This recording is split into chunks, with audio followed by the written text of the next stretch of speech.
তোমরা বন্ধ করে দেবে।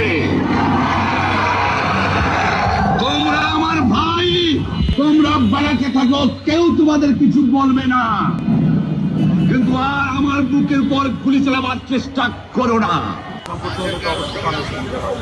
এখানে কেউ ছিল না, আসলে কেউ ছিল না, রাস্তার মানুষ আছে, এখানে কেউ ছিল না। এখানে কোনো জমায়েত হচ্ছে না, এখানে কেউ ছিল না, আপনারা দাঁড়াই আছেন, আপনি যা পারমিশন নিয়ে এসেন, আমাকে কই নিয়ে যাওয়া হচ্ছে। আমাকে বললো যে শাহবাগ থানা থেকে অনুমতি নিতে হবে। কিসের জন্য অনুমতি? এখানে তো গণজমায়েতের কথা বলেছি, কিন্তু গণজমায়েত করে না, সম্মান বাজাচ্ছিলাম, শুধুমাত্র 7ই মার্চের ভাষণ বাজাচ্ছি।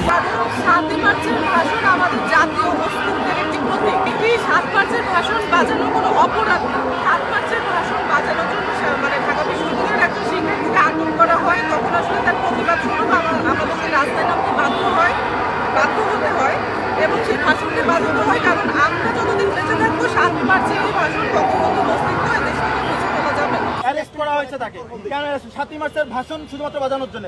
7ই মার্চের ভাষণ বাজানো কি মহাপাপ?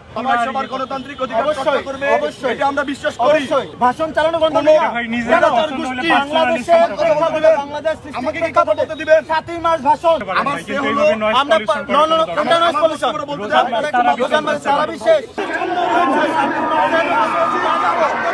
আমরা 7ই মার্চের ভাষণ বানাবো। মানুষ লোকের